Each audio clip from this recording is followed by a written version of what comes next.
well over 10 million hands played, 7 figures in profit, 15 plus years on the grind. This is Ryan, aka New Guy 89, coach over at BBC Poker. Today, I am going to share with you a compilation of wisdom and lessons and ideas and thoughts that I have gathered over the last 15 years of playing poker online and a bit of live, but this is mostly speaking to online players. The video is really for anyone who is involved in poker at a serious level. So if you're already a professional, if poker is your full-time income, if poker is a part-time income for you, I'm sure there's going to be something in here. If you are an aspiring pro, this is definitely something that you want to listen to from start to finish. And maybe you don't aspire to play for a living, but you are trying to become a winning player and you're on that grind. And maybe poker is more of a side income for you or a side passion, then by all means stick around. If you just want to be entertained and you're not really serious and you want to goof off and don't care, I'm not saying I won't be entertaining to some degree, but this is just all the real talk that I can come up with. And if that bores you, then I'll maybe move on to a cat video or something. I love cat videos, by the way, so no shame in that. Well, first I'll give you guys a brief story just on how I got started and what my background is in a little bit more detail. And then we'll get into, I guess, the evolution of poker over the last 15 years. I've seen how things have evolved, and I've also lived it. So I'm here to give you some insight in that. And I think that will help pave a way of thinking about the future to some extent. We'll talk about going pro, whether you should or not, or like whatever considerations are around that. Some game planning ideas, psychology, how to stay in the game. That's a big one. We'll talk about mental game, money management. Disclaimer, I'm not a financial advisor. So obviously, take your professional advice from one of those guys, but well, maybe you don't want to. Understand conflicts of interest. More on that later. We'll talk about motivation, discipline, habits, etc., variance, bankroll, all that stuff. And then I do have some notes here I'm going to just kind of breeze through. But if there's anything I feel like I missed, then I'll finish it off at the end. And yeah, that's pretty much where we're going with this. So grab a coffee, grab a beer, grab whatever your favorite beverage is. Kick back, or if you're listening to this on the go, keep doing what you're doing. Hopefully I can provide you some insight, some value, perhaps a little bit of entertainment, but for the most part, I'm going to try and keep this as informative as I can. So without further ado, let's get into today's video. What really got me curious about poker, I was already playing online poker when I was in university, but not super seriously. I was studying a bit and trying to understand the game, but I wasn't putting in the effort to go down that road of doing poker instead of the corporate type of job. So when I was in school, I was working at a restaurant. This is in first year, or the summer of after first year. There were these two guys that came in. The manager was talking to them, and the manager knew them. When they paid for their bill, the guy pulls out a wad of just a whole bunch of 50s and hundreds and whatever. He must have had a couple grand in his pocket. The manager was saying something like, "Oh, you guys must have just came back from the casino." And they were like, yeah, we were playing whatever. I don't know the exact conversation, but they were playing poker at this Niagara Falls, and they brought money back. And I remember thinking and these two guys, right, they looked like almost stereotypically like poker players, like the way you would think about a poker player in a movie. I don't know, leather jacket, maybe some gold chains or something. They had like a certain image that was distinct and outside of what you would consider, a normal stiff working at one of the big five, for example. And when I watched them pay with the cash, it was really like okay. Most people don't carry that much cash on them, so that's a little odd. And I was asking the manager about like, hey, what's up with these guys playing poker? Like, are they making a lot of money at it? And he was telling me, oh yeah, they make good money. They play live, whatever. Well, we've got a live game going in one of the underground places in Toronto. Why don't you come and play? And I said, oh, I don't know. Like, I've never played live before. What are the stakes? And he said the stakes are 1-2. And at the time I was playing micro stakes online, like 5 cent, 10 cent, 10 cent, 25 cent, up to 25.50 perhaps. So 1-2 was a bit intimidating for me, but I thought, you know what, let's go and give it a shot. So I started playing underground games, and that was kind of what got me into poker at a more serious level. Because I wanted to compete in those games. I wanted to make money because I figured, well, you could make good money playing 1-2 or 2-4, whichever the stakes were running. So I went in, I played, and needless to say, I was hooked because I ran hot at the start. So I ran up a few $1,000s, and it wasn't that long after that I decided to spend more time on poker and less time on school. And before you know it, I'm pretty much ignoring school and just playing poker or learning how to play poker. Shortly after first semester of second year, I started to feel like a little bit of a crossroads appearing where I saw a potential path in poker, but I didn't really know if it was actually viable. I had only seen people made money. I had only heard, not necessarily confirmation that someone is making a living at it, but just I've heard that people make money at poker and maybe it's a thing that you could do. Well, the guy who runs the game, he came up to me, and it was like one time I was at the place and it was in between getting seats or something. I was waiting for a seat. I was just hanging out on the couch, whatever. And he came by and he's like, yo, how's poker going? And, I told him like I was winning a little bit and pretty interested in it. Like I had been studying and all that. And he told me, he said, look, man, I'm just a degenerate.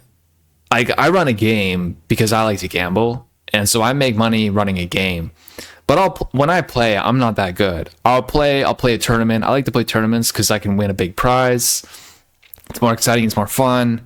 Cash games aren't really my thing, but you seem like you have it in you to really give this a go and do it seriously. And those words were very powerful because I put this person in a place of authority, right? Like they were running a successful business. They were well respected within the community. They had basically, like, their words had credibility. And so when he told me that, he told me I had what it takes to make it. It was like, that was the tipping point for me. It was just hearing someone say, hey, you could do this. And he also gave me the confirmation that it's possible because he has a close friend who at the time was living in Thailand. And he said that his friend was making over $100,000 a year multi-tabling 1-2 and 2-4 cash games online. And that's all I needed. That was it. Until that point, I was interested in poker, but I wasn't really sure. And I think sometimes we just need a little bit of a nudge to get us to really start to put in the work. Because it was right after that where I ended up going pretty much all in. I dropped out of school and I buried myself in poker. It's all I studied. It's all I did. I didn't have any other hobbies at the time. I dropped everything to immerse myself in this game. Should you go pro? Should you make the leap to go all in on poker? That's a very difficult question to answer because it's so specific to each individual and their life stage, their personality, etc. So I think the first question, if you are unsure whether or not to go pro, the first question you need to ask yourself is, what type of person are you? Are you the type of person that doesn't really deal well with taking orders or working for other people? Like, do you need things your way? Do you want to be your own boss? Is that how you tend to live? If that's the case, then you do have, I think, one of the prerequisites for being a poker player, a serious pro. You need to be able to attack the world independently. Now, that's not to say that you're not going to need other people. You're absolutely going to need other people in your life in poker, and you are not going to be able to do this yourself, despite what you might think. You're going to, at the very least, need some people to check you, to check your ego, to check your blind spots, whether that's your friends, whether it's poker friends, whether it's just being part of a poker community of some sort, coach, mental game coach. You're going to need people along the way to help you. But if you like to be in charge of your own destiny, then welcome to the world of poker. It's a merit-based system. So if you're capable enough as far as smarts go, then you have a shot at making it. Making it's one thing, though. It's another to stay in the game. Knowing yourself comes down to not only the type of person you are, but what your strengths and weaknesses are and what your personality is like. Now, maybe you don't want to go full-time pro, and that's totally fine, but you aspire to win money consistently. I think the biggest thing you're going to have to accept is that if you're not putting in full-time hours at this game, you are going to be capped on the level at which you can compete. So you're not going to be able to play in the highest stakes games against the toughest players in the world if you're only putting in 20 hours a week. However, if you are playing low to mid stakes tournaments on a weekend or softer cash games, then you absolutely can make this work and you can become a profitable player. It's just a matter of managing your expectations as to where you're going to compete. So in my poker journey, I have played as high as 5,100 cap cash. I've played $500 and $1,000 hyper turbo sit and goes with a decent volume as well, not just 2 or 3 games. I've played high stakes MTTs up to, with good volume, about 1Ks, 2Ks a little, and I've taken some shots at 10Ks and 25Ks. So I have experience playing at pretty much the highest stakes, not the absolute highest stakes, but as far as stakes that are readily available, pretty much the highest. And the thing about those games is, like, if you want to compete in them, you are going to have to drop everything.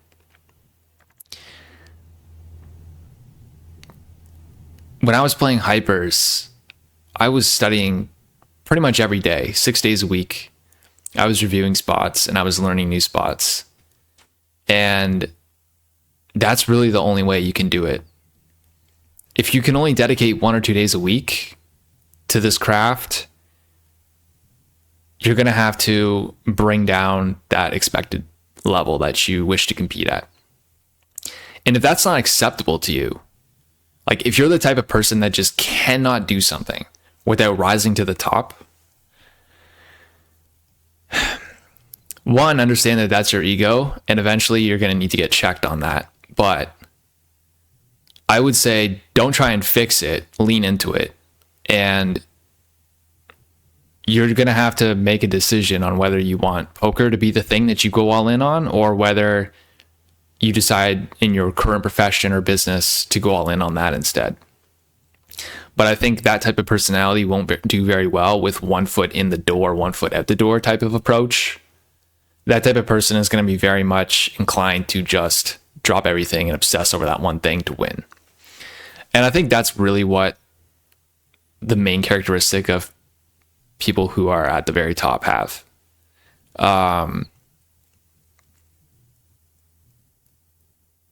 So do keep that in mind. Like, whatever your goals or aspirations are, they need to be somewhat tied to your personality and your own perspective.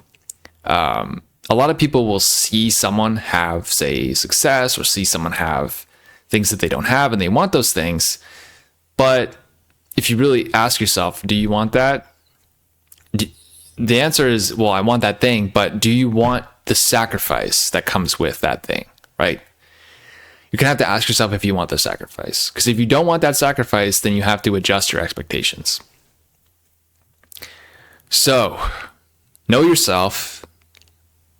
And knowing yourself is going to help when things turn, I don't want to say like turn sour, but when rough patches happen, knowing yourself is the key to getting through them. I had a few rough patches in my career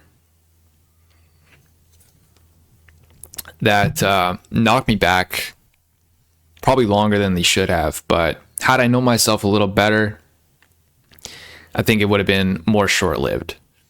So if there's anything I can say is a massive, important quality to have for success in poker, it's self-awareness. If you're aware of your own leaks, then you know what to fix. If you're aware of your weaknesses, then you know how to work around them. If you're aware of your strengths, you know how to press them. If you're aware of your ego, you know how to check it. It's lack of awareness that creates a lot of the problems or prolongs a lot of the problems. So this is why it's very important to have someone check you, whether it's a coach or a friend. You're not going to be able to do this completely by yourself. All right, I'm just going to scroll down my notes, guys. Just a lot of points here. Game planning to make it. That's the next stage. So keeping in mind all that, what your personality is like, what kind of person are you? What are your weaknesses, strengths, personality-wise, ego-wise? Game planning to make it. There's also life circumstances. So at the time when I took a shot at poker, I was 20. Like, might have been 19 even. It's been a while. So I had like the runway of my 20s to mess up. And if you are in your early 20s and you're not sure and you're on the fence, if this is what you want, man, just go for it. Like, if it doesn't work, you've got your whole life ahead of you to change and do something new. If you're 40 and you're just starting and you have some aspirations to go pro, I can't speak for you if you're 40, but I'm 36. So let me give you the, if you're 36 and just starting speech. If you're 36 and just starting, I'm going to say the odds are stacked against you. And so the question becomes, how hard are you willing to work to shift the odds in your favor? Additionally, if you have more responsibilities as you get older, you're going to have to find ways to manage those responsibilities. And if you're already financially independent when you're like 36, then you can afford to try different ventures. And if they don't work, then you're not sacrificing your family's well-being. But if you really need money and you don't have a steady source of income other than the dream of poker, I would say it's probably a bad idea. At least full-time. Part-time with reduced expectations of what level you're going to compete at, that's more acceptable. But if you hear those words and you're 36, you hear me saying that and you're like, fuck this guy, I can't believe he's telling me that I can't do it. Well, then that's great, because if that's the burning fire inside you, then that's what's required to really get ahead. Is whenever someone tells you that you maybe shouldn't do something or can't do something, If it really pisses you off, that's the signal that you have what it takes, in my opinion. I had many people tell me that you can't make it from the very beginning. Parents, friends, acquaintances, random people I talked to. There was a lot of you shouldn't or you can't. And rather than being discouraged by that, all it did was piss me off and motivate me to work even harder. If you're not pissed off by people telling you that you can't do something, then they might actually be right. Because I think innately that's the signal, is your subconscious, your gut is telling you that you're capable. And then that comes down to the self-awareness and listening to yourself. So game planning to make it, whether it's full-time professional, whether it's part-time professional or semi-professional, however you would call it, or whether it's just winning at whatever stake you wish to play within reasonable expectations. You're going to have to take into account all those factors. So life situation, how much risk are you willing to take, and so on. Dealing with fear, anxiety, uncertainty, doubt. I think the best way to deal with anxiety or fear, which is kind of like the same thing, is just take action. Like, just do something. Anxiety is actually a bit of a signal of you have things to do. It's just a matter of deciding what to do. So if you're anxious, sit down and write down all the things you need to do and then prioritize them. Jocko Willink, former Navy SEAL, author, podcast. Maybe you guys have heard of him. Maybe you haven't.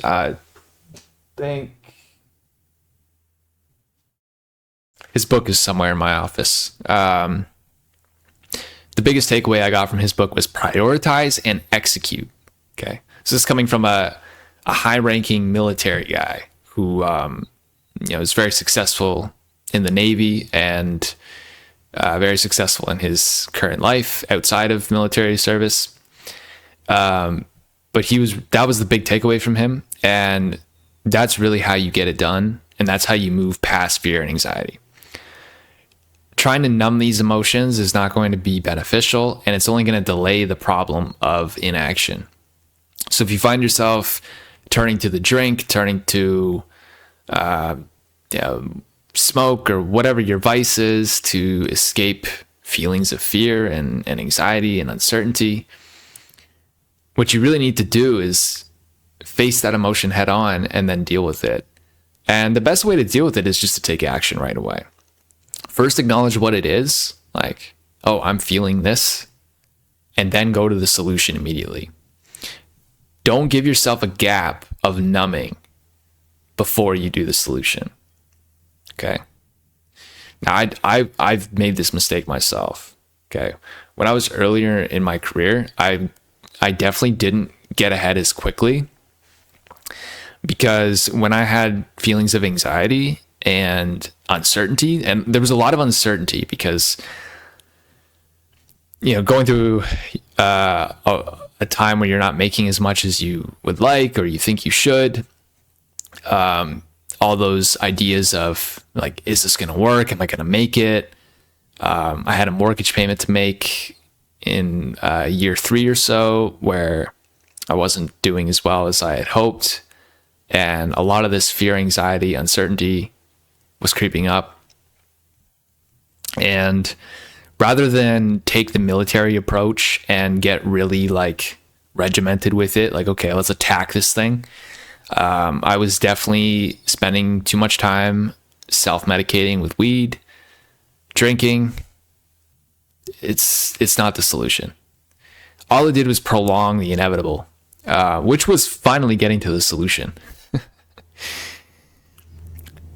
This is probably a good segue to tell you guys about the time that I thought I might go broke.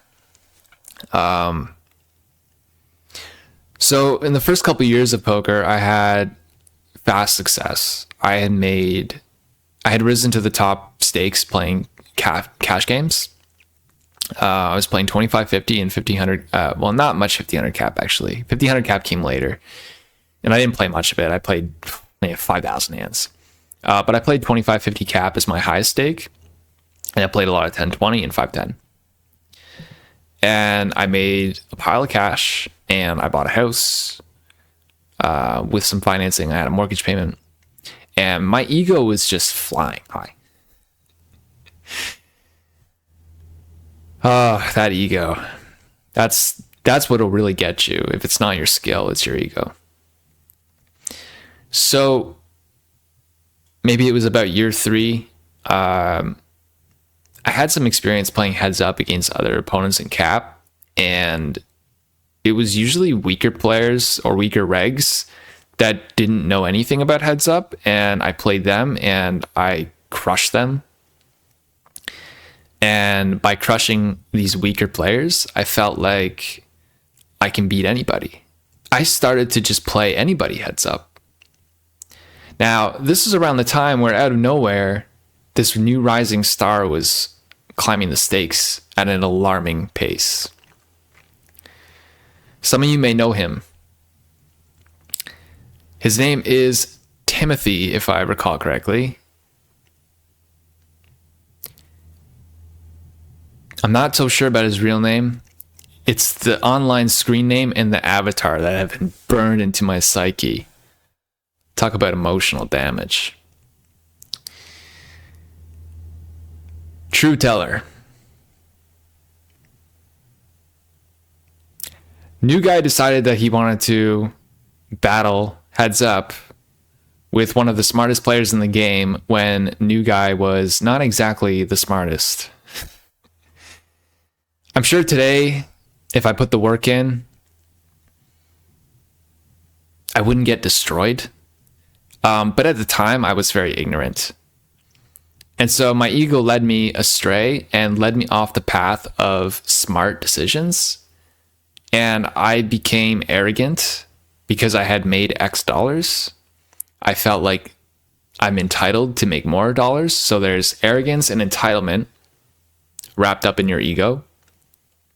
And this came from a feedback loop of making money and then making more money and thinking that making money makes me somehow great. And so I was quickly, maybe not quickly humbled, slowly humbled by getting absolutely destroyed by True Teller heads up and losing a good chunk of money to him. And then the tilt started to come on where I felt like I had to make it back. And I was then willing to play anybody at any stakes heads up until I made it back. All rational thinking had been thrown out the window, but the root cause of that was my ego and arrogance led me into danger. I was beat down by danger, and then desperation came in, this form of, oh, I must make it back. I must get even. I must get ahead. I must win because that's what I do, right?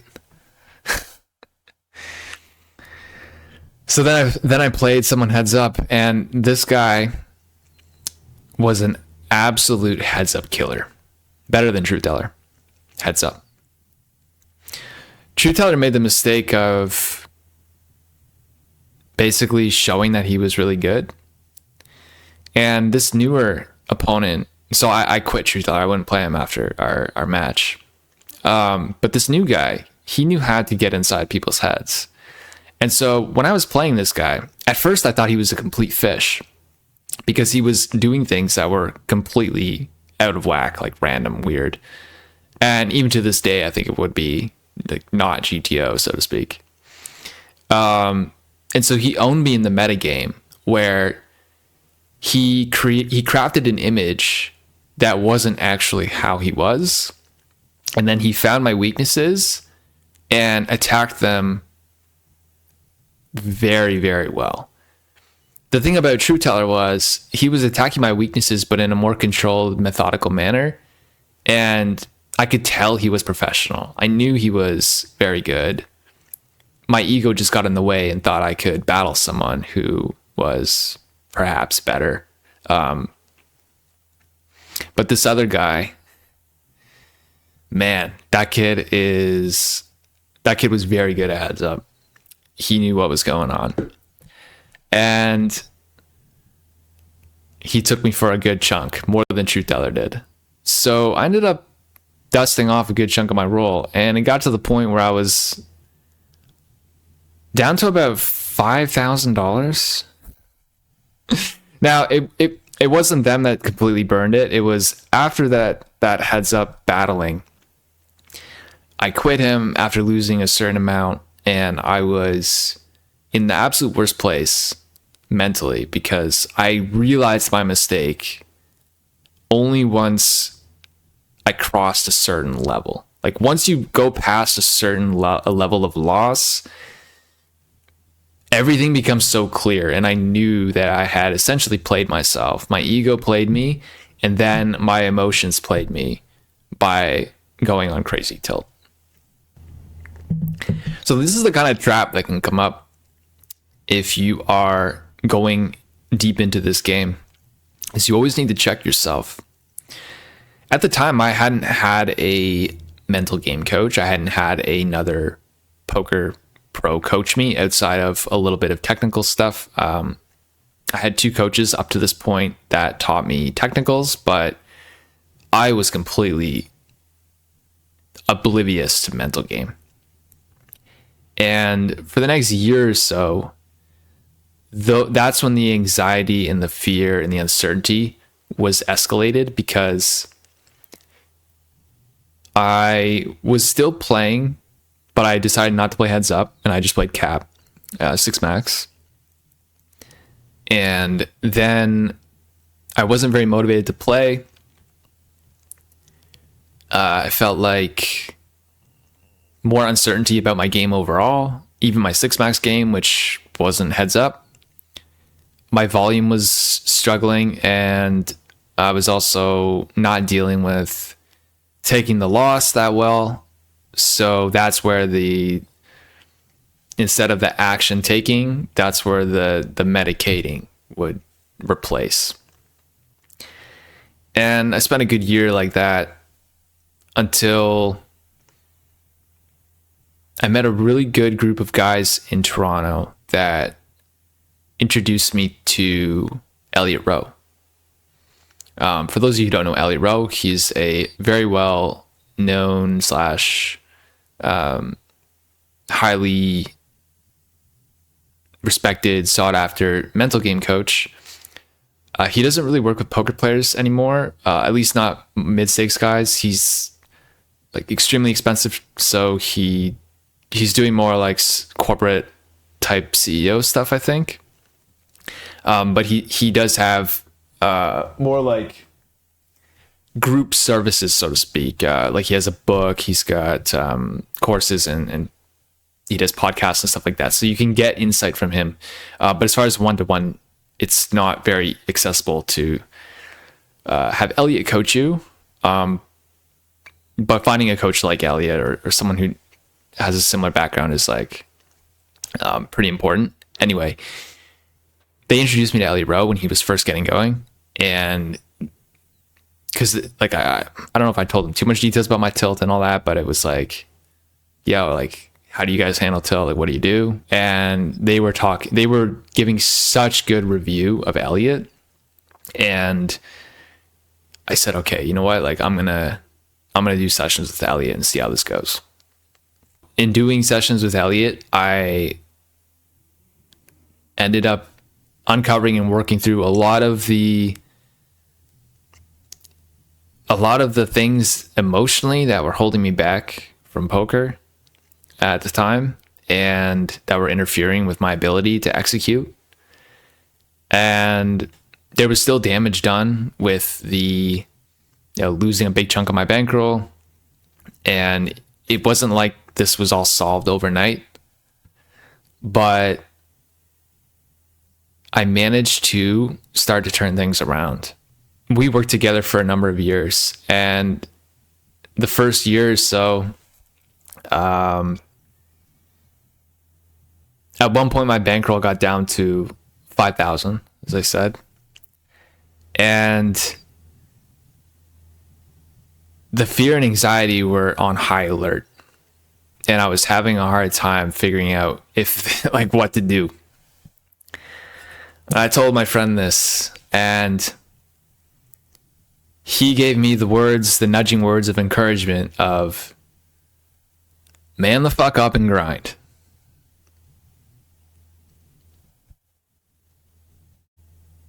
So that's what I did. I dropped everything to get out of that hole. Everything. I spent 60 hours a week playing 50 cent $1 and 1-2. I had gone from 25.50. Well, I had gone from micro stakes to mid stakes to 25.50, all the way back down to 50 cent $1. And I grinded like a motherfucker. I ate the cheapest food I could find while still trying to be healthy, relatively. I was working on that, but I pretty much ignored everything else. I stopped drinking. I stopped smoking weed. I stopped going out. I said, I'm going to sit here until I get this bankroll up to a relatively comfortable level, and then I can breathe. So I just grinded out. And lucky for me, I got out of that hole. And it was the best learning experience of my life. Because it gave me a bit of a confidence knowing that no matter how bad things get, I will be able to turn it around. And if you're going through a difficult time right now in poker, whether you have let your ego get the best of you or are stuck in a prolonged break-even or losing stretch, man the fuck up and grind. Stop trying to block out the anxiety and the fear and the uncertainty. Those are just signals of you needing to take action. And so when I accepted that those were just signals and those feelings were totally fine and they're signals, that's it, then the feeling of anxiety and fear and uncertainty and doubt wasn't as scary when just taking action and knowing that each piece of action taken, each step of action taken is contributing to reducing those things. It's just going to take a little longer. You might wake up for several days in a row feeling that way, but as long as you're taking action, you're contributing to chipping those down. Medicating will chip them down, right down immediately, but it's not actually contributing to progress. And so while the feelings progress will be amplified, you'll get more progress medicating in terms of progress towards your feeling, but you're not actually making progress towards your goals and your aspirations. So I think it will help to understand where you're going. Take some time to write down where it is you want to go, where you want to be in poker. And now you have a target. It doesn't have to be, it can be a loose target. It can be a range. Like maybe you want to make $100,000. Okay, why don't you make the range 75,000 to 150,000? Try and land your profits somewhere in there. And then you have something to work towards. And so if you're not there and you're feeling fear and anxiety and uncertainty and doubt, well, that's fine. You're going to feel those things at times. But the way to mitigate that and give yourself the bonus of moving towards your profit goal is to get on the grind, whether that's playing or studying. You'll need to do a combination of both, but doing either is going to help contribute to reducing those feelings. And just accept that they're there. That's the other thing. Accepting that those are a part of you and that the way to work on them is to work through them, not to try and eliminate them. They'll go away on their own. So I played Cap Cash for a few years. I made it back I made back a bankroll playing. Got a bit of breathing room. And then I started to go into different games. So Spin and Goes came out. I don't remember the exact year, but when they first came out, all the regs were saying, oh, they're unbeatable, they're this or that. Well, they were the softest games ever. And so I dove in, and that was a huge boost to my bankroll because I was literally just printing money. I was a little bit nervous about playing heads-up games again, but given how soft they were and given that the stakes were considerably lower than 25.50, I was able to grind out a roll in addition to playing cap games, and the spin and goes were easier at the time than cap. And what I learned about playing the spins was that money in poker is not static. It tends to move around. And so anytime there's a new format or a new site or a new whatever, it tends to entice newer players. And as I'm sure you guys are piecing together, newer players equals opportunity for the sharks.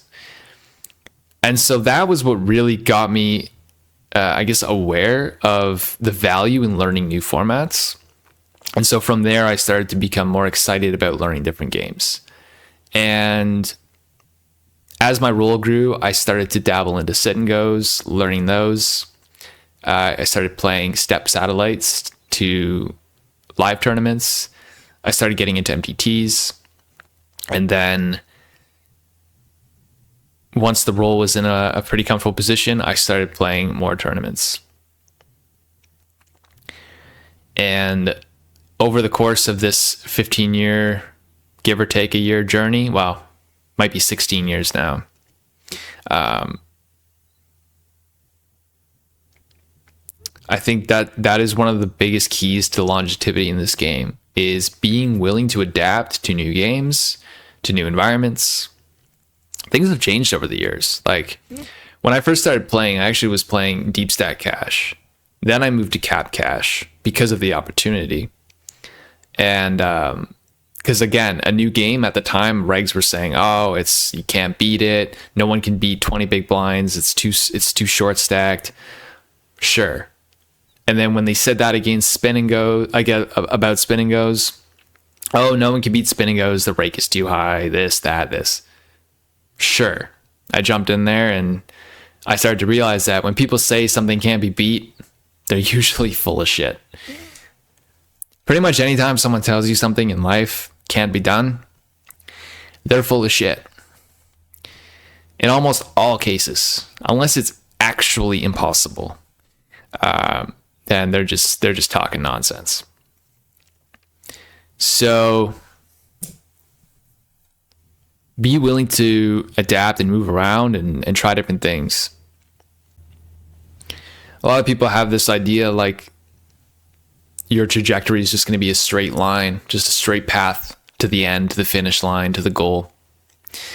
That's not typically how it works. And don't forget, I've made 7 figures, more on the lower end, but I've made 7 figures playing this game.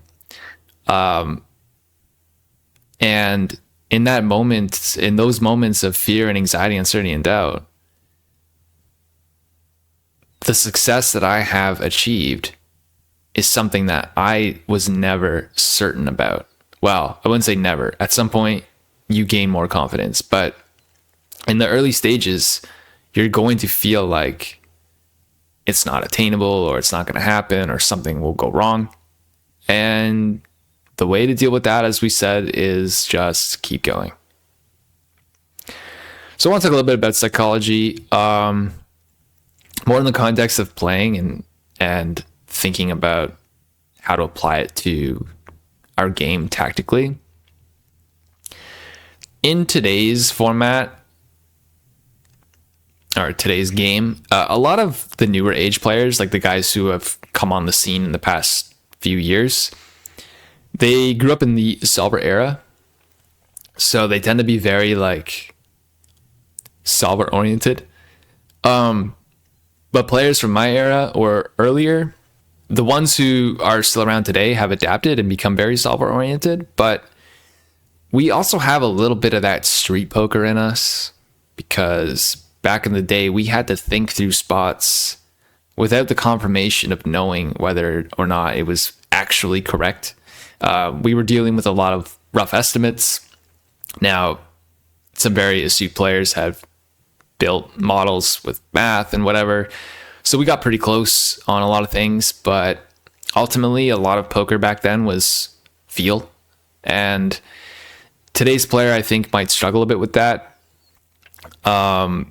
especially around the psychology of understanding your opponents, understanding how people think, understanding how people's game might shift based on like things that happen to them. So if someone's winning and they're on a hot streak, like they might be more willing to call you down later. They might be more willing to run a bluff on you. If somebody's been losing, they might be like a little more on the nitty side, or they might go crazy. So paying close attention to these things and understanding where people are can definitely help make your adjustments outside of your equilibrium strategies. I'm not sure what else to say on that right now. Maybe we'll come back to it, but I think just something to keep in mind. It helps to also study people and study the human brain. So don't just study poker. A lot of your poker journey is going to be like a lot of your learning is going to be nonlinear. You're gonna learn something from another field that then gives you some sort of perspective or confidence or insight into something related to poker playing that's going to help you. I mean, for example, even fitness and health, right? Like, it's pretty undeniable that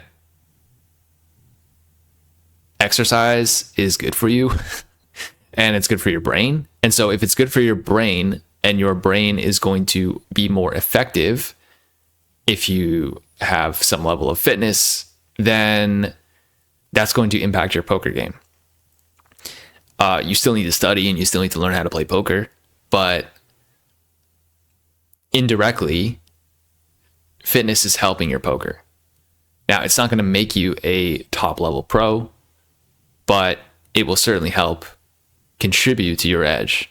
And it's no surprise that a lot of the top guys in the live poker scene are all very physically fit, or most are.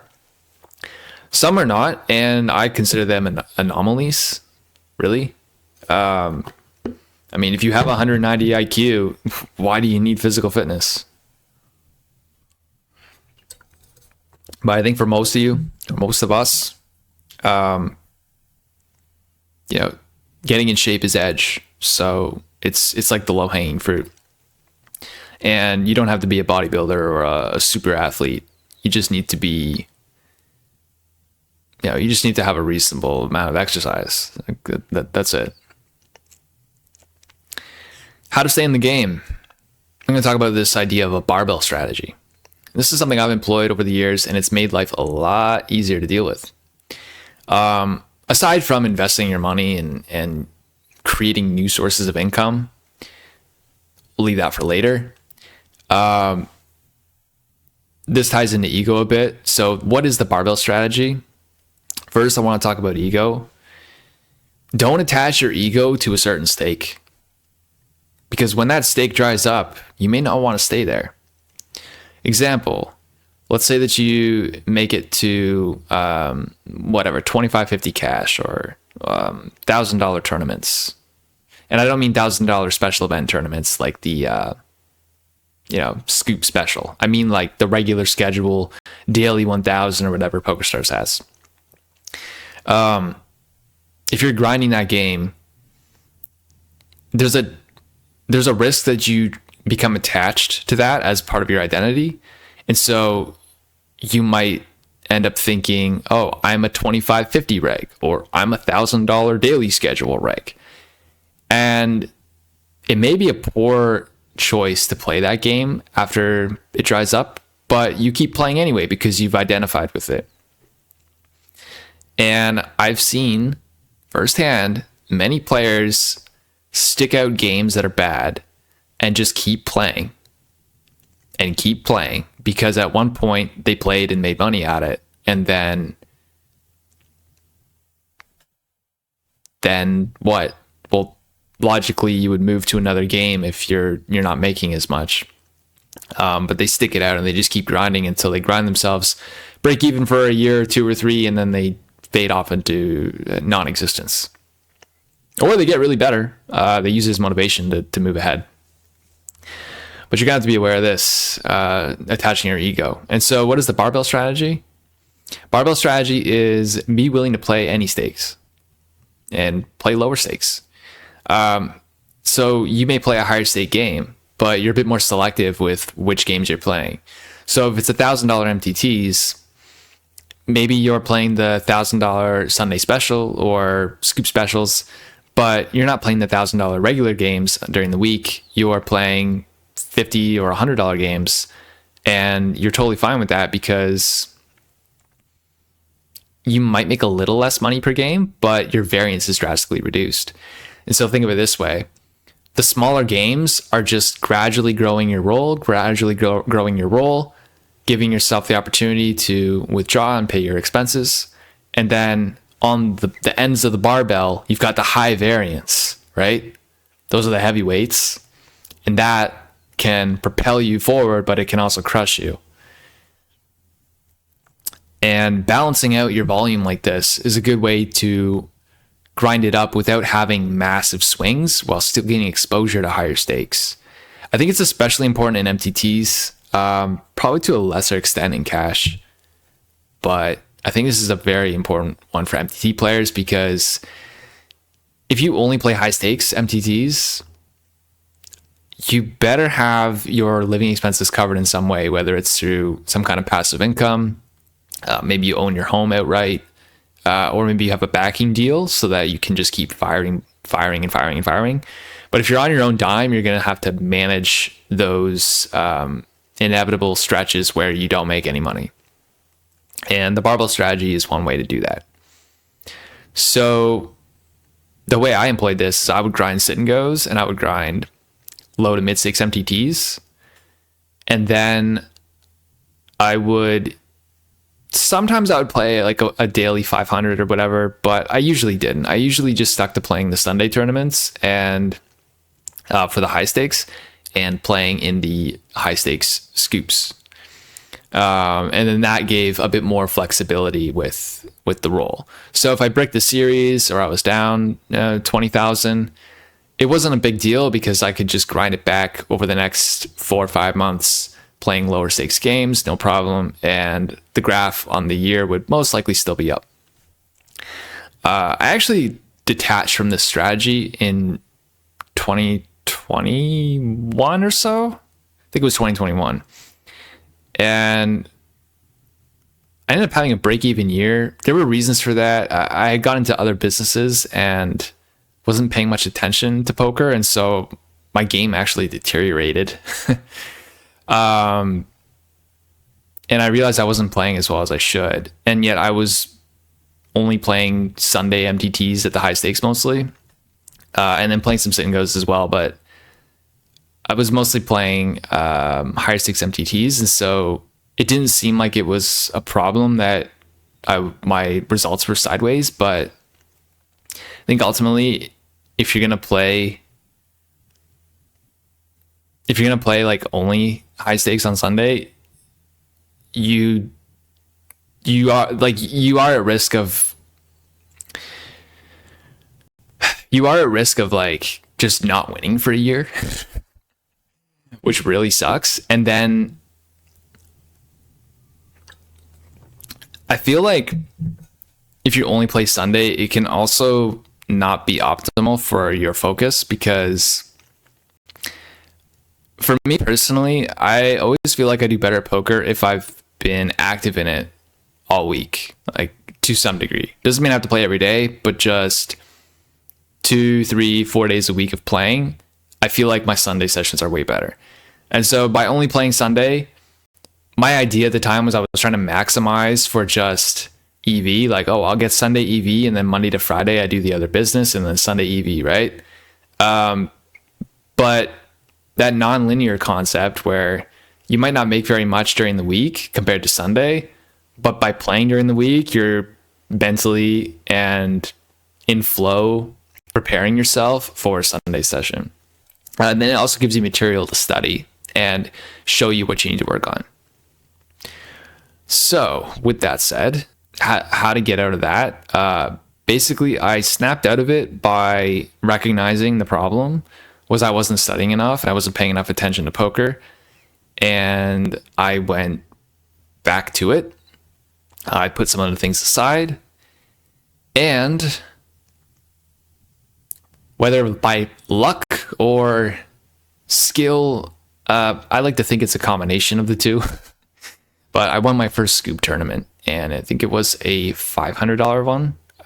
So nice prize up top.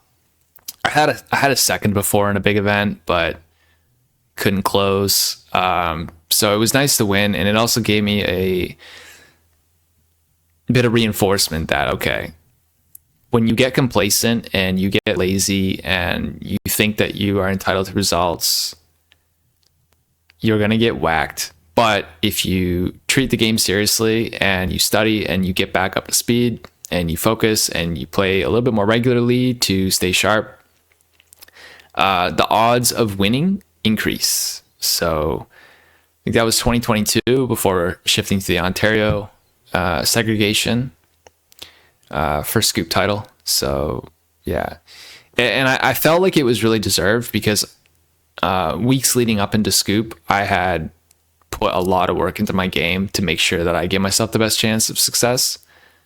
And yeah, that was one of the big recent lessons is you may have years of proof that you've been winning and you've been excelling at something.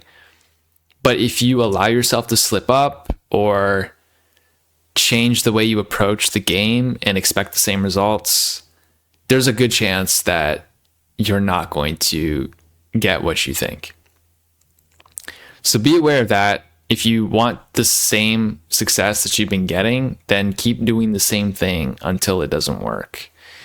There'll always be adaptations and adjustments that you must make over time, but I think ultimately just do what works and keep doing it.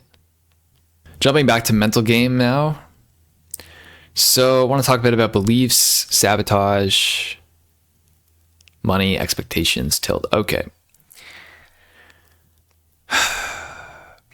We'll start with beliefs. So this is where the idea of self-worth comes in, and success is very much tied to self-worth.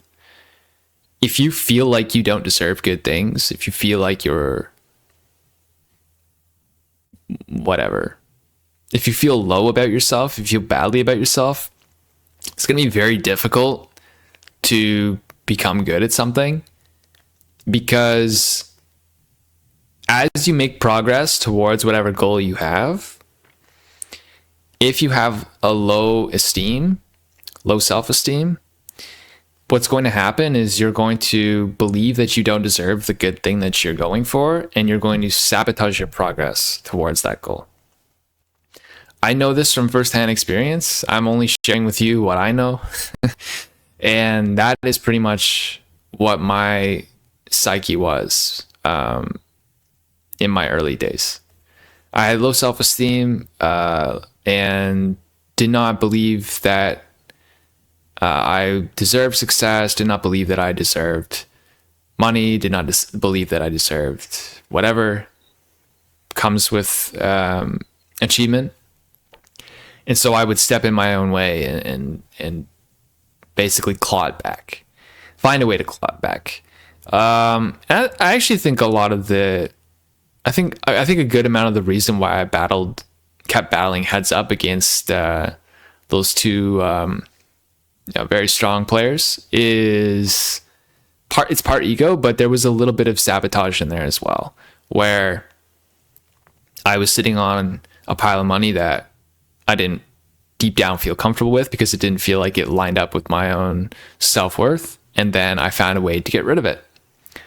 So it's very easy to find ways to get rid of your money. And maybe you don't play heads up against a crusher at high stakes, but maybe you have the risk of investing it in like something that's pretty much going to zero or surely going to zero, something of that nature, and subconsciously you may be lighting it on fire because of that. And I think it really comes down to self-worth and your beliefs. So it's very important to evaluate what your beliefs are about the world, about yourself, and then try and understand how those might get in your way as you are moving towards your goals. A coach can definitely help with this a lot, whether it's someone who's been through this cycle themselves or someone who's worked with many people who have been through it themselves. These are the type of things that will hold you back regardless of what your actual skill is. And beliefs about money is a big one. I think if you have negative beliefs about money, like money is evil, that's a terrible belief. Like money's not evil. Money doesn't have emotions, guys. It's just I'll show you. I'll show you what Monopoly money looks like. Look at this. It's a piece of fucking paper. Look.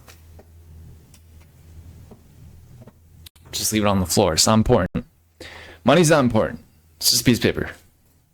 Or a digital paper. Hey, look. Here's a 50. Does this make you feel any different than the 20? I'm totally ripping on this guy.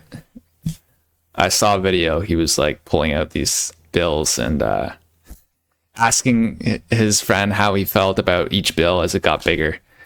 I'm doing it in a butchered way, so you can't call this copyright. Okay, there's 100. How do you feel about 100? Do you feel differently about 100 than 20? Because you shouldn't. It's a piece of fucking paper. Money doesn't have feelings. Money doesn't care about you. So why do you care about it? It's not to say you should hate money or dislike it, because that's emotional too. Indifference. It's just money. It's just a medium of exchange. That's it. That's all it is. People love to attach these grand stories to money, like somehow money is evil. Like, what the fuck is that about? How can a piece of paper be evil? It's like people who say guns are bad. Is it guns that are bad, or is it people that are bad? Is it money that's evil, or is it people that do evil things with their money? It's very important to distinguish the nuance in these statements, because if you do not, your subconscious mind can't tell the difference. And it's going to sort these ideas into these beliefs that don't serve you. Money is not the root of all evil. Mankind is. And neither of us are going to change that. So let's just accept that and move on and try to be as good as we can be and forget about the evil impacting us. It's not important. But money is absolutely not evil. If you believe that, I promise you, you're going to sabotage yourself when you make money. Or you're going to do it in an insidious way where you'll make just enough to get by, but then you'll stop yourself from making any more. Trust me, if your money beliefs are off, it will impact your poker game. So you need to get that under control. If talking about money is uncomfortable for you, that's a good signal right there that you likely have some negative or self-limiting beliefs around money that very well may impact your poker game. An example of this coming out in practice is like if you're near the end of a tournament and there's big money up top and you out of nowhere just make some egregious punt and you don't know where it came from. If you've ever experienced this, then what you need to do is take an inventory of your belief system around everything from money to success to winning to competing to people's perception of you, to whether you were bullied or whether you were a bully in school. Like, you need to break it all down and know where you stand. Otherwise, you're going to have these random or seemingly random outbursts that are actually a sign of a deeper rooted problem that needs to be uncovered and dealt with. And so reframing your beliefs and allowing them to serve you is a big part in eliminating any sort of sabotage, mitigating tilt, and getting you on track to playing poker with clarity and being able to just execute and tap into that decision-making process that you've been working on so hard when you study, but there's just that part that doesn't seem to be able to click it all together. So your perspective on money, very important, among other things. Now we'll talk a little bit about money management. So poker is extremely volatile, and I think it can help to have some more stable income on the side. For me personally, that was getting into real estate. So I had got into real estate, and I won't get into too much detail. I feel like I could do a whole video, a long one, on things I've learned in real estate, how to manage it, how to buy it, how to sell it, how to do everything, essentially. Everything real estate related to investment purposes. There's a lot I could say about that, but I will say that real estate was my main horse. So I managed property that I owned and rented it out, did work on it, all that kind of stuff. It takes a while to build, but over time it can create a nice passive income for you. I hate that word passive income. It's not completely passive, but think of it like this. It's a good dollar per hour because of the leverage that you get. And you still have to put in work, you still have to put in time, but it's something that you can realistically do on the side of another thing. So that was my main, and then, buying other stocks, Bitcoin, etc. Be careful chasing big gains, like trying to catch the next 10x or 20x. There's a survivorship bias when it comes to these type of coins. They almost all go to zero, so you can't be a bag holder, you have to be a trader. And then trading is its own endeavor, which I would not recommend to any poker player unless you've already made a pile of money and you're looking for something new. But it's just going to take you away from maximizing your poker edge. And I know this from firsthand experience. What really contributed to my break-even stretch in 2021 was I was immersed in markets, financial markets, and I was not really paying enough attention to my poker game. So yeah, trading is essentially its own game. I won't go too far into the weeds on that in this video, but as far as money management, I think diversifying across some strong assets that are more stable. You're always going to experience drawdown, but something that has staying power. So think like Bitcoin, gold, the stock market indexes, and don't buy individual stocks, just buy the index, or maybe buy like the Mag 7 or whatever when they're on discount. I think right now they are. And by the way, this is not financial advice, I'm not a financial advisor, just giving you some ideas on what I do. You can take it or leave it. But having a bit of a nest egg outside of poker, and have cash, have liquid cash. Like, you should have your bankroll, and then you should have some living expenses in your checking account. Don't keep it in a locked account, like where you can't access the funds. You want liquidity. The other thing too is don't invest every single penny you have. Keep some stuff liquid, because you're going to need it if you experience some drawdown in poker, or if a life situation comes up and you need some funds. If you keep all your money in investments and the market turns and you get stuck in a bear market for 2 or 3 years, if something happens and you need to sell your investment to pay for something, now you are forced to sell at near the lows, and you have no other option maybe because that's like your only source of money because you put all your cash in there. So you don't really want to sell your investment when you're in like the lows of a bear market. Maybe if it's early in a bear market, yeah, but then now we're getting into market timing, and that's a whole different profession. So like, yeah, I think you want to be strategic in how you allocate your funds. Not going to go into too much detail, but as far as ideas and all that, but just like bear that in mind. Cash flow is good. Real estate depends on when you buy it. Again, I don't want to go like too much into the weeds on this, but it's just something to keep in mind. Like, you want to be putting your money to work in something. The whole system is designed for the dollar to go down and asset prices to go up over time, over the long run.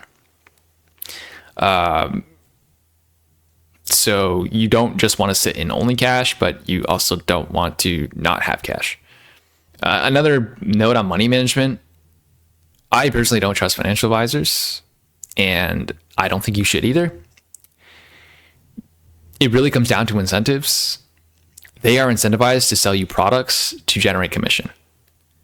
And really, like, this incentive is not aligned with someone who is investing for the long haul, because you want to find products that have the lowest MER, that's management expense ratio, lowest fees, in order to have like the mutual fund or the index fund manage the assets to rebalance the fund. And so a lot of banks will try and sell you things that are 1.5 or 2% MER, when like you can get the exact same product or very close to it for a fraction of that, like 0.3 MER or something. And over time, this compounds into several $100,000 over your life. So I basically don't trust any financial advisor to tell me what a good product is. I have to read it myself. And all assets are correlated for reasons I'm not going to explain, but they're all like correlated anyway, since it comes down to pretty much how the financial system's built. So every fund likes to say that it's different, but the ones that are different are not that much different. Like, it's all correlated. You're best off just buying the one that matches the index and forget trying to create some big fancy strategy. But yeah, not financial advice. Talk to your financial advisor, or don't. The other thing I want to hit on with this money management is an extension to why you shouldn't trust financial advisors is be very mindful of who you allow to manage your money, whether it's a financial advisor or whether it's someone who claims to have some kind of hedge fund. So during the first Bitcoin run, I thought it might be a good idea to have someone try and trade my money, because I thought, well, yeah, just holding Bitcoin's great, like it's going up, but I want to be able to sell and then rebuy on the pullbacks, right? Like, that's what trading is. And so I put my money with this guy who runs a fund, and it was terrible. Really, it was terrible. Because where I thought he should make trades, he wouldn't. And the way that his system was designed was he would make commission on just having the funds in the account based on their worth. So in a way, he was incentivized to trade to make money, but he was also incentivized to just do nothing and let the funds sit there. And he would make an odd trade now and then, but he kind of sucked to begin with. He just had really, really good marketing. Of course, I fell for all the marketing tricks. And yeah, but long story short, I went with someone who, like, I definitely shouldn't have been involved with.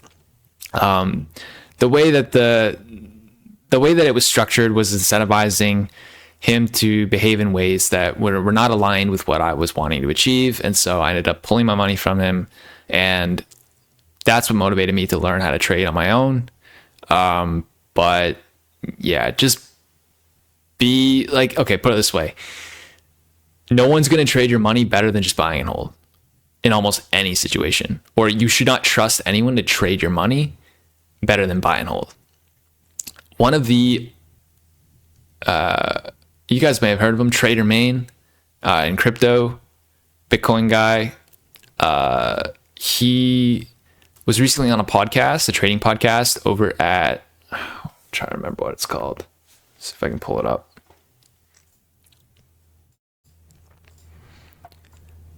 Bear with me a moment. I'm going to pull this up because I want to make sure. Oh, I got it. Words of Wisdom or Wisdom podcast or something. Yeah, so he was on there, and it's a good one to watch. I think you should probably watch it if you're interested in investing in crypto. He flat out goes on there and says like, hey, I made a ton of money in crypto, but if I had just held instead of traded, I would have way more. Okay. And that's a guy who is full-time in the industry and is like full into trading. He openly admits that he would have made more money if he had just held instead of traded. And I've heard this from a number of professional traders or money managers. They would have made more money. And that's the professionals if they just bought and hold. So take an amount of money that you're comfortable with the swings in and throw it in there and don't freaking touch it. Don't touch it. Just add. And that's the best way. But if you're crazy and you don't want to listen to that and you want to get into it, then be my guest. It's not something I recommend. But again, I'm not a financial advisor. Make sure you talk to your financial advisor. Wink, wink. That's all I'll say on money management. Motivation. Well, I guess we'll start back to money management, just bankroll management in general. I might do a separate video on bankroll management now that I think about it. But ultimately, you are going to want to have a larger bankroll than you think is necessary, especially if you're doing this on your own and this is your main source of income. And ideally, you create new sources of income along the way so that you rely a little less on poker. So whether that be through real estate investment or some other investment or coaching, getting into more content game can be a source of income. Poker will make you more, almost certainly, at least for me. I'm sure for some people it's the opposite. Depends on how you plan your business and how you scale it.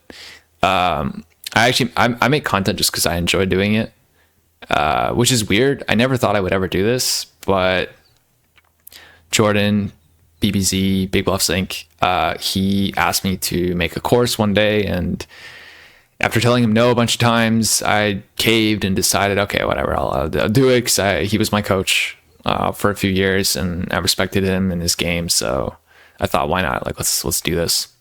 I like doing things for my friends, so I said, yeah, like I'll do it. And then he asked me to do seminars, and then I said, yeah, sure. And the seminars are what really got me kicked off. I've had a lot of great feedback from them.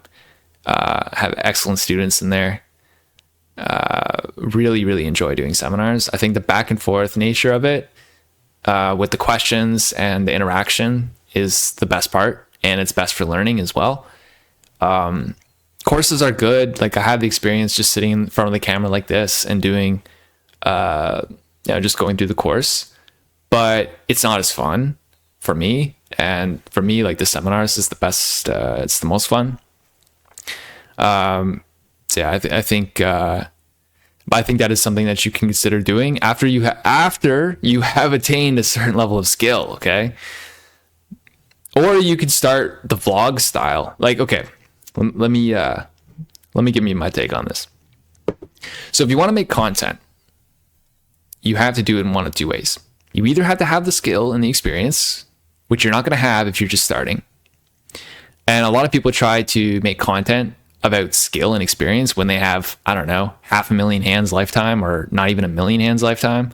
Like, get the fuck out of here, dude. You have not even seen what you're about to see. I've played over 10 million hands lifetime, and it's That's just on PokerStars, and I know that because I have the 10 million badge. I've lost databases over the years, so I don't know the exact number. I would estimate it to be over 15 million though, and the years of experience on top of that. Like if you're gonna make content and teach, you're going to need some level of mastery. Otherwise, I think at some point people are going to see through it, at least the smart ones, and they're going to realize that you're not like quite up to snuff. And for what it's worth, like I'm the type of person that doesn't really have much confidence until I gain competency. And so for years, I put off doing this sort of thing because I felt like I just wasn't good enough. And it was only until I heard it from someone else, Jordan, asking me to do this and telling me that I am qualified to do it, that I acknowledged, like, okay, I'm good. And maybe I could have done it sooner, but just having someone show you or tell you, for me at least, that was key. Like, in going back to the story about, the guy who ran the game in Toronto, just having that little nudge, like, hey, you can do this. I can see it in you. This is why it's important to not completely isolate yourself. Like, be social, have people around you and have good people around you. Not ones that bullshit you, not ones that are just pumping you up for no reason, but people who tell it to you real. Because when you do hear their words, like, hey, like, you can do this, it actually means something. So I really appreciate Jordan asking me to do this, because the course, because it got me into the content stuff, which I enjoy. And yeah, and like the reason his words were legit to me is because I know he's a no bullshit kind of guy. Like when we were doing coaching, he would just cut through the bullshit and get right to the problems. I've had coaching sessions before with people who are like, they'll sit there and they'll talk to you for about 35-40 minutes without really saying anything, and it feels really good, right? Like, hey, the guy's talking, he's saying stuff, it feels good, man. But then at the end of the session, you're like, what the fuck did I even learn? So trying to filter that out can help get things moving. Okay, so there is no way for me to convince anybody that this part of the video wasn't filmed in the future and then cut back in, so I'm just gonna call it for what it is. You can tell by the lighting and the position of everything, it's just a little bit off. But I forgot to circle back to the first point I was making about the two paths of content. So I got sidetracked with the one path of coaching technically, and I forgot to mention the other part of content that you could engage yourself in. So if you don't have the competence or the experience to coach, or you don't feel like you do, but you really want to make content, you really want to be a content creator in the poker world, you can do it your own way. You can document your progress. Maybe you're not a poker pro, or maybe you don't even make money yet. You might be a losing player. And of course, it would be wrong and unethical for you to coach people, but that's not the only option for content. You could document your progress. You could document your experience. And there are players that do this. They've built up massive followings, whether it's on Instagram or YouTube or a combination of different platforms. And rather than take the, I have 10 to 15 years of experience and mastery and results and all this to show, to, sell you guys on the idea that I can teach, it's like they take the road of, hey, I'm not teaching you about poker. I'm showing you the journey in real time, and I'm documenting the process. And to an in-between extent, streaming as well. And that's not to say that some streamers couldn't be good coaches. They just choose a different path as far as the type of content that they make and the type of audience that they want to engage with. And there's no right or wrong way to do this either. So you might reach a point of competency in your career, and maybe the whole time you've been vlogging and documenting your progress and streaming, and you fell in love with that so much that even though you're certainly qualified to now teach the younger generation or other players who are not on the same level. You may just find that doesn't quite appeal to you, and you really do enjoy, the vlog style audience. In fact, one player I'll mention because I played a lot with him in the past, and he's very good, is Tonka. And Tonka is, he's a really sharp guy. I think he would most certainly be qualified to coach. And I'm not sure if he does or not, so don't quote me on this. But as far as I know, he's more into the streaming and the content. Now, maybe he does coach one-on-one. Like, I don't know. You'd have to look him up. But that's an example of someone where I could see that person just becoming a coach, becoming a technical poker coach, and leaning into that. But instead, he has leaned into the other thing, and he's very good at that. And he brings a lot of value to people in that way. And so there really isn't like a you have to do this way or you have to do that way. You just got to find what works for you and then lean into that. And so if you are still early in your career and you're not really ready to coach others, but you really want to make content, that's your option. If you really don't like the idea of vlogging, but you really want to be a coach, then I would suggest get coaching from other coaches and learn about that process. Accelerate your learning as much as you can. Do your best to speed up the competency, your competency, and just like try and get the ball moving faster. There are some guys out there that, I don't know, maybe they've only been playing for 3 or 4 years, but they're more than qualified to coach. It's not necessarily a timeline of, must have 10 years plus experience. It certainly helps. But at the very least, like, you do need to have some level of competency achieved. And if you don't have it, but you are passionate about the social side and the content side of this game, there's always a place for you in it. Now I'm just going to drop this part of the video into the video, and we shall continue. Challenges, ups and downs. Yeah, I think I've hit on the challenges, the ups and downs. Complacency, creeping in later, fighting complacency. Again, comes back to self-awareness and just recognizing when you might be starting to get a little lazy with your study and when you need to ramp up the intensity a bit. What would I change if starting again today?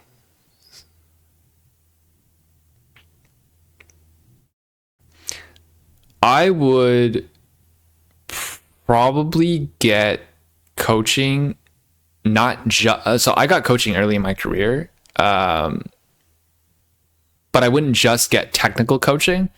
I would also get some type of strategy coaching, whether it's like mental game or even just strategic, like, hey, this is what I'm aiming for. This is what I'm doing. What are my blind spots? Am I missing something here? Like, just having somebody to bounce ideas off of that's had a bit more experience and has like done it. Back then though, there wasn't really that on the table. Like, that wasn't really a thing because online poker was still relatively new in 2010, 2011 or 12, whatever, when things started to kick up. So like, there wasn't somebody who had 15 years of online poker experience. It just didn't exist. And I think that's one thing where if I was starting again today, it's not that I had the opportunity really to do that, but I would find someone who had a great deal of experience and has been at the highest highs and the lowest lows, just like who has felt and experienced like both ends of the spectrum. And then I would consult them essentially on how to navigate, because like when you first start something, you've always got blind spots, and accelerating through those quicker without spending as much time flailing around like I did, of going on the early boom bust and then like taking a while to like grind back and then climb higher than before. But I feel like a lot of the time doing the wrong things can be shortened. And we've got people out there that have the background to help with that. This probably sounds like a pitch for me to coach you. I suppose you could take it like that, but you don't need coaching from me. It can be from anyone with a good chunk of experience, 10 years plus under their belt, to give you some guidance. As far as that type of coaching, it's something I will consider offering for those who are interested. But I've got some things coming up. I'm going to be taking a vacation soon, so I don't really have much time to do it, but maybe you can hit me up after if you so choose. And for that type of coaching, I would charge a lower rate than the technical coaching. It would be more of a conversation one-to-one with a little bit like just more dialogue, and not like technical like poker theory, but more like strategic planning for poker. So that is something I may consider doing at some point if someone demands it. But like I said, it doesn't have to be me. Just find somebody out there who's got the experience, and someone with only 2 or 3 years, like they can teach you stuff for sure. But probably more so on the technical side. And yeah, that's pretty much all I have to say about that. Be grateful this opportunity exists. People say that you can't play online poker anymore. It's dead, this and that. They've been saying that for years, and they'll continue to say it for years, because people will always tell you that you can't do something because they feel that they can't do it, or they don't believe that they can do it. And so they just project their own ideas onto you, and it makes them feel better for some reason to drag others down.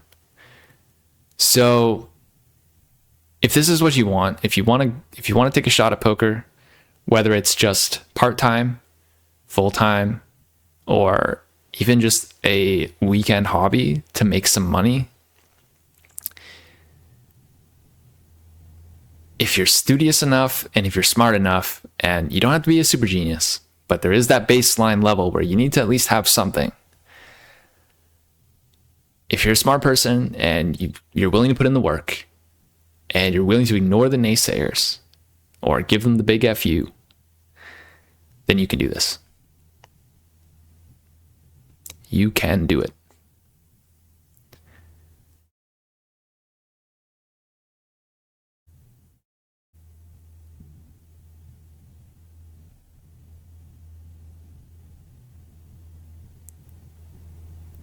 That's all. Thank you for staying to the end. Really appreciate you guys. This was a very unexpected video, I think, that I made. I wasn't sure I was going to go into that much detail about some of the highs and the lows, but when I went into this, I said I was going to make a real, just the real talk video of 15 years of poker experience, and I feel like I still have so much I could touch on. I didn't even mention the live trips. I didn't even mention more details about the MTT stuff. So I think what I'll do is I'll probably review this footage and break it down into sections, and then when I come up with new ideas on topics for videos, I will make some more shorter ones with specific segments in the future. So if you guys have any questions or any suggestions as to what you'd like to hear more about, feel free to leave a comment below. Appreciate you tuning in, and good luck out there. You got this.